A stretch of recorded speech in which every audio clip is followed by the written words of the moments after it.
Alors bonjour à tous, c'est un honneur et un privilège pour nous de nous retrouver encore sur notre plateau de J'ai un puissant témoignage et aujourd'hui nous recevons une personne assez particulière et donc nous lui disons bienvenue, bonjour à toi Benjamin Titi. Bonjour, sœur Tivia. Comment tu vas? Je vais super bien, par la grâce de Dieu. Ok, et alors ça fait quoi de quitter la partie qu'on ne voit pas pour se retrouver en face de la caméra?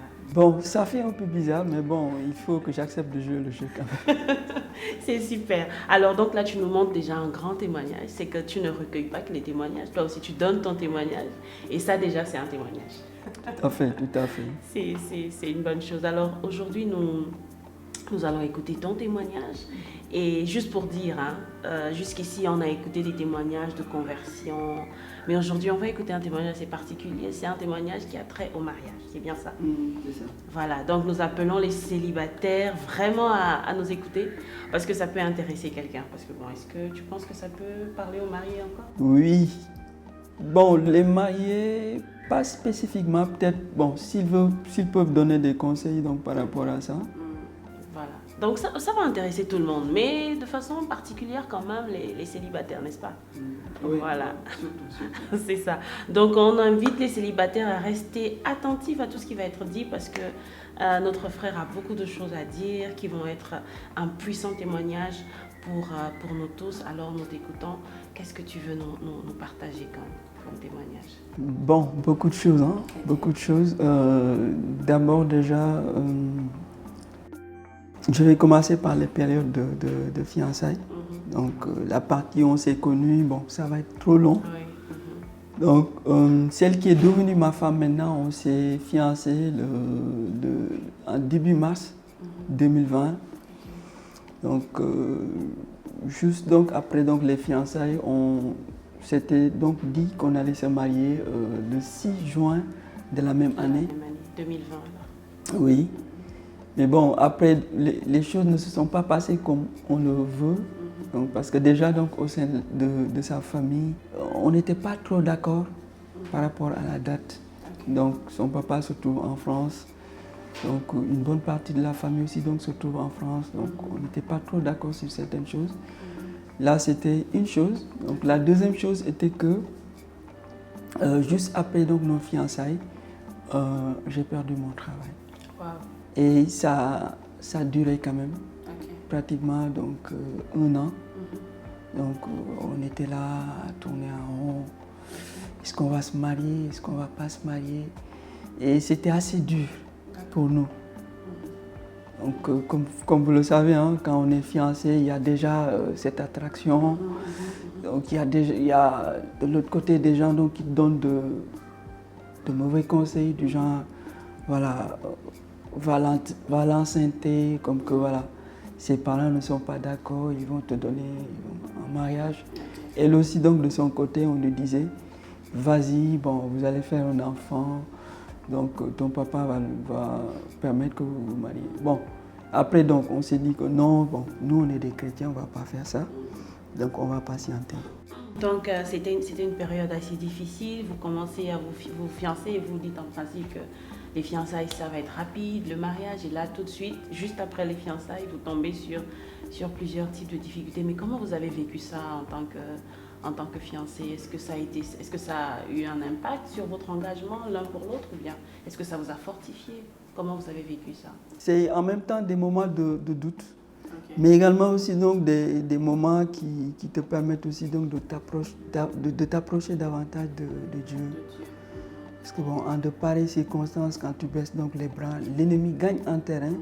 Et ce qu'on a fait, c'est qu'on avait une ligne, donc téléphonique bien sûr. Et donc régulièrement, on s'appelait tous les soirs pratiquement, on s'appelait et on priait donc sur certaines choses. Nos besoins, notre futur couple, nos futurs enfants. Donc, et également aussi, donc, parallèlement, on avait des temps de jeûne. Okay. Donc voilà, on jeûnait, donc le soir, on se voyait quelque part, des jardins publics et on priait ensemble. Donc c'est, comment dire, Parce que c'est souvent quelque chose d'assez difficile de voir que les parents n'adhèrent pas tout de suite à notre programme. Parfois, c'est là qu'ils se relâchent et ils disent, bon, si les parents ne sont pas avec nous, certainement, ça ne vaut pas la peine. D'autres même aussi contournent les parents et disent que, bon, si les parents, nous, on est convaincus, nous, on va contourner les parents et ça n'a pas été votre cas. Vous avez attendu que les parents, finalement, soient dans la même pensée que vous, c'est bien ça? Oui, bon, il y a ça. Bon, on a attendu, mais bon, c'était pratiquement, je dirais, on n'avait pas le choix, quoi. On n'avait pas pratiquement le choix. Et puis, en fait, bon, on sentait que, voilà, Dieu n'avait pas réuni tous les moyens pour qu'on s'engage. D'accord. Donc, de l'autre côté, bon, on avait aussi donc des conseillers, des gens donc matures dans la foi, donc qui nous suivaient.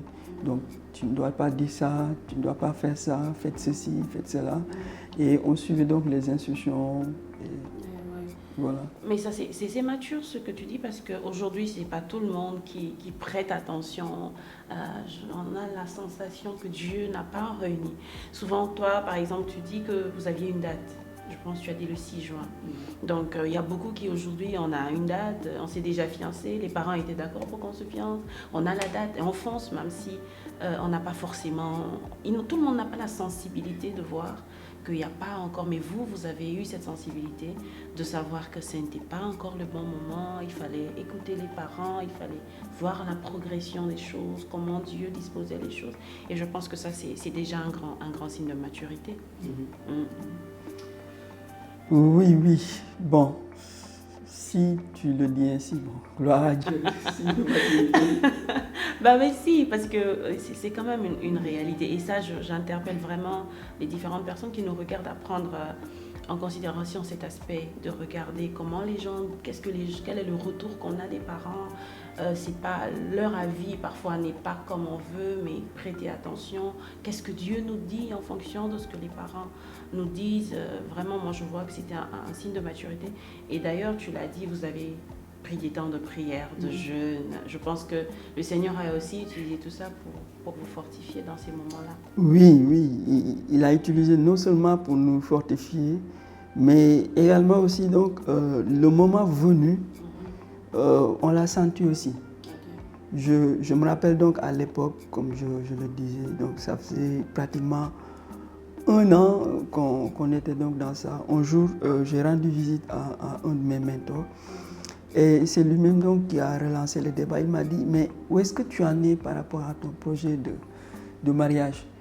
Je lui ai expliqué la situation et il m'a dit, bon, continuez dans la prière. Et c'est comme ça donc qu'on a encore, ça m'a redonné encore donc le courage. Voilà, et on a redoublé encore donc d'efforts.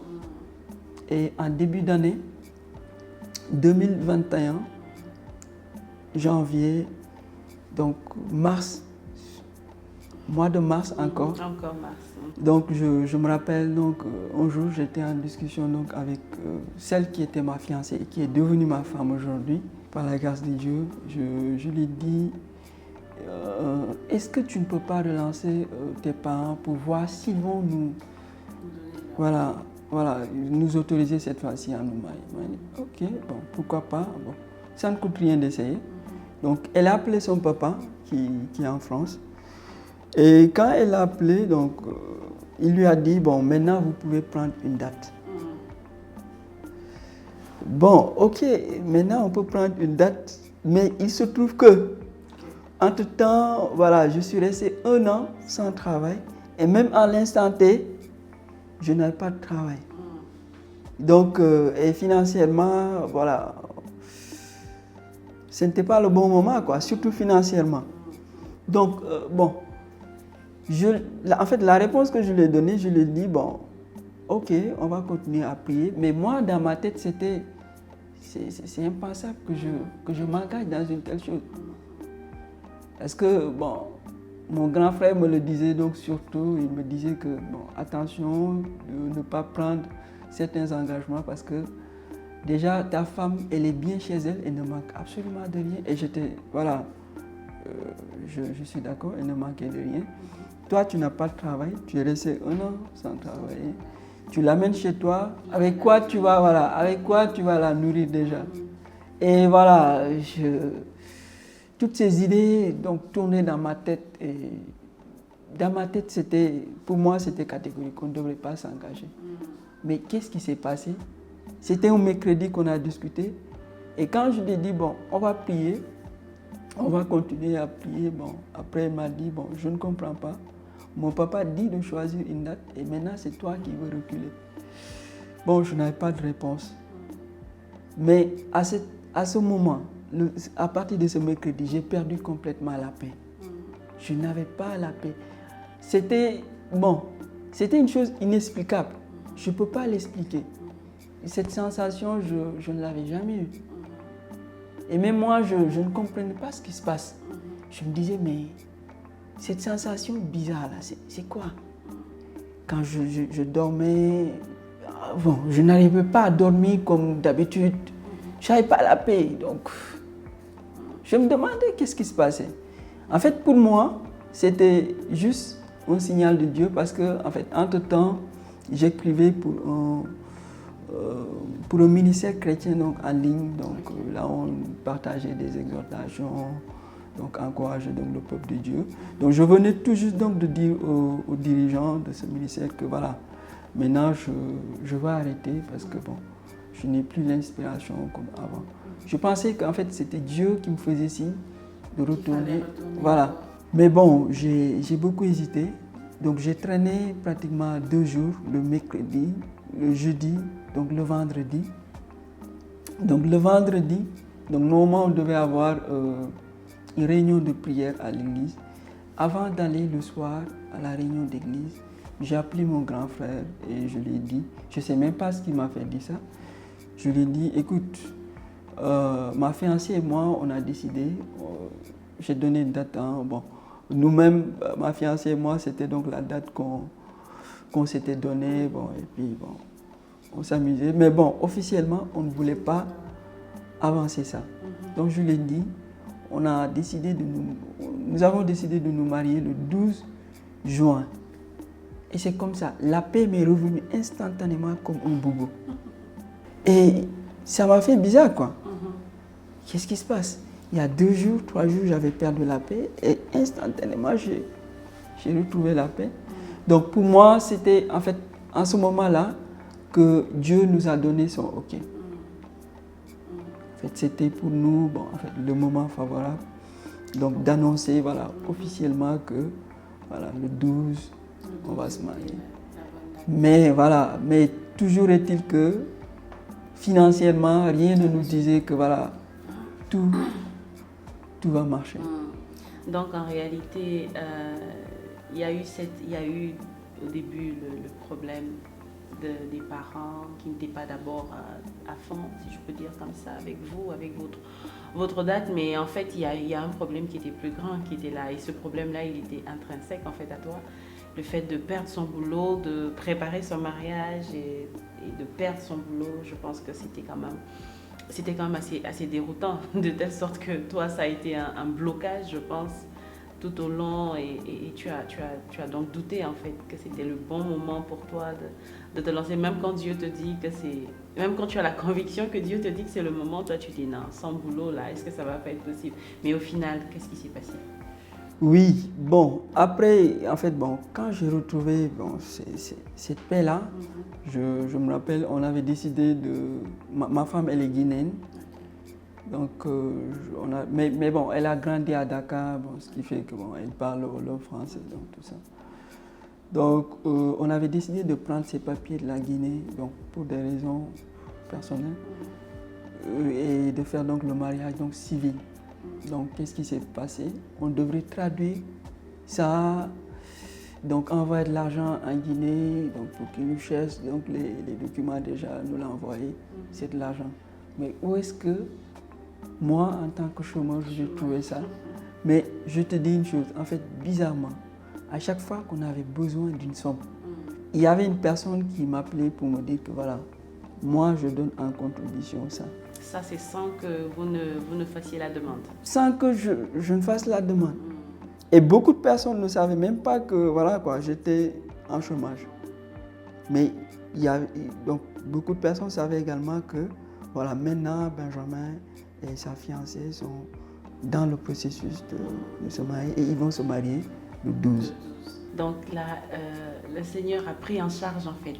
Oui. Le Seigneur a pris en charge ce mariage-là parce que jusqu'au jour J, tu n'avais rien. Non. Tu n'avais pas de travail, je veux dire. Honnêtement parlant. Et je n'avais même pas donné la dot. Ok. Et bon, il essaie également donc tous les tralala de réception et autres. Et tout ça aussi, bon. C'est dans la tête d'un homme. Hein. Sérieux, ça réfléchit. J'imagine. Mais comment tu faisais? Est-ce que les parents de la fille ne te posaient pas des questions? Non. Comment prendre en compte? Comment vous allez gérer ça? Est-ce que... Non. Et ce qui m'a plu donc dans tout ça aussi, donc, c'est que ma femme, elle était assez discrète. Donc on gérait ça donc, voilà, ensemble, de telle sorte que ses parents même ne savaient pas que voilà, le monsieur en tant que tel. C'est vrai qu'il a, voilà, il a un métier, il a un diplôme, mais à l'instant T, il n'a pas un boulot.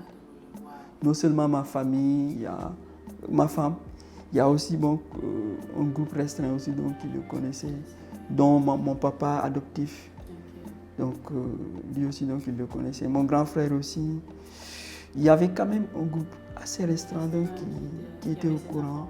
Mais plus de mon côté que du sien. Voilà. Ah, ça, c'est à féliciter en tout cas. C'est à féliciter parce qu'avoir une femme qui s'engage avec un homme qui sait qu'il n'a pas de travail et ne le crie pas à sa famille, c'est à féliciter. Là, c'est une grâce du Seigneur. Je pense que cette étape aussi, le Seigneur te faisait voir davantage, te faisait découvrir davantage quelle était la personne qui mettait à tes côtés et vice-versa.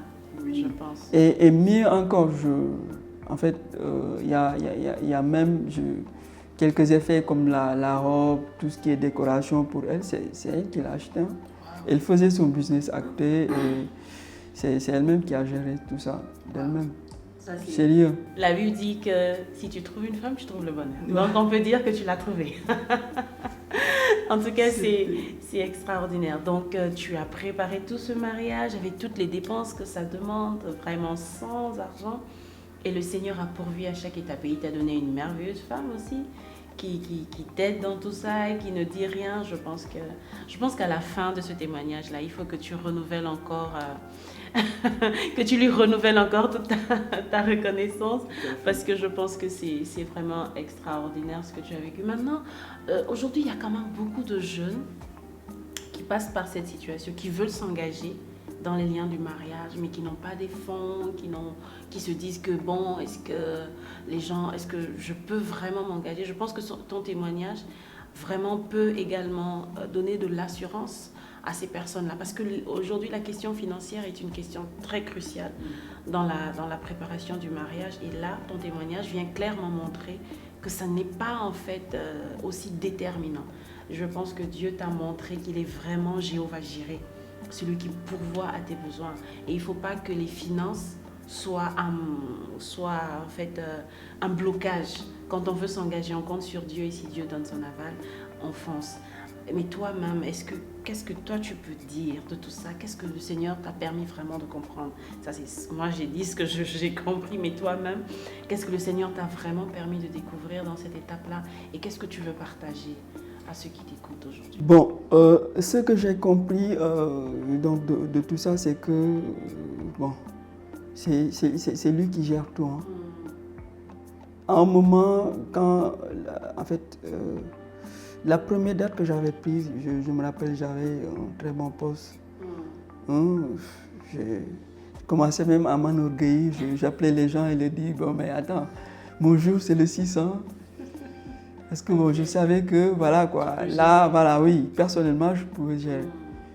Mais la deuxième fois, là, quand j'ai eu, bon, entre guillemets, le go de Dieu, là, c'était sécheresse totale chez moi. Je n'avais aucune mainmise sur ça. Et le pire encore, juste après le mariage, je n'avais pas trouvé un boulot. Non, toujours pas. On s'est mariés en juin. J'ai traîné jusqu'en septembre. C'est en septembre que j'ai trouvé un boulot. Et je me rappelle, avant même de me marier, mon grand frère me disait, attention, tu vas t'engager dans le mariage. Et une fois dans le mariage, ta femme peut tomber enceinte et voilà un enfant. Et tout ça sont des charges. Et ça s'est passé exactement comme ça. La nuit de noces, elle a gobé une grossesse. En juin, voilà, début juin, on a découvert que voilà, côté menstrué, ça n'allait pas. On est allé en consultation. Bon, on m'a dit, monsieur, votre femme est en état. Tout ça, tu n'as pas de travail. Sans boulot. Gloire à Dieu. Tout ça, sans boulot. Vers la fin, quand j'ai eu un boulot, il s'est trouvé que j'avais même une assurance qui pouvait prendre en charge 90% des soins médicaux de l'enfant. Tu as eu finalement le boulot avant la naissance Oui, de en septembre, oui. Qui a permis de gérer la tout ça, grossesse. voilà. Et Dieu a permis qu'elle naisse dans de très bonnes conditions. Donc juste pour dire que voilà, l'homme propose et Dieu dispose. Je n'avais pas une mainmise totale donc, sur la chose, mais Dieu avait une mainmise donc, totale. En fait, les seules questions que je me posais, mais comment est-ce que ça va se faire? Comment est-ce que ça va se faire? Et Dieu l'a fait. Dieu a disposé toutes choses. Donc c'est d'encourager tout le monde, c'est d'encourager les célibataires. J'ai un nom de célibataire là, mais je ne veux pas dire son nom. C'est vraiment d'encourager les célibataires à se dire que il ne faut pas regarder à la poche, il faut regarder à Dieu. Parce que quand toi-même tu l'as dit, hein, au début là tu étais très sûr de toi, tu te disais non, j'ai l'argent, je peux gérer. Et Dieu a dit attends, je vais te montrer que dans cette histoire là c'est moi qui gère. Et il a vraiment fait et il t'a amené à compter sur lui. Et vraiment c'est l'encouragement qu'on vous donne à tous. C'est vraiment de compter sur Dieu. Vous avez un projet de mariage, vous êtes sûr que vous avez la bonne, vous avez l'assurance que vous avez l'appel rare, la bonne personne que Dieu a déposée à vos côtés. Ne regardez pas aux finances, ne regardez pas à vos conditions, regardez à Dieu. Si Dieu est d'accord, je pense que vous pouvez y aller. C'est bien ça. Tout à fait. En tout cas, nous sommes très heureux de te recevoir, t'avoir reçu cette fois-ci devant les caméras et nous bénissons le Seigneur pour ta vie. Mais je le dis encore, il faut aller renouveler à Madame vraiment que c'est une perle rare, c'est vraiment une grâce de Dieu à tes côtés. Et nous bénissons le Seigneur pour sa vie parce que si elle n'était pas une perle rare, nous n'aurions pas un boss assez particulier. Donc nous bénissons le Seigneur pour vous tous qui nous avez regardés, qui avez écouté ce puissant témoignage et nous prions qu'il puisse également vous bénir, vous édifier, changer vos vies, mais également vous amener à vous engager quand vous avez l'accord du Seigneur. Que Dieu vous bénisse et on se dit à bientôt sur notre plateau. J'ai un puissant témoignage. Merci. Merci beaucoup.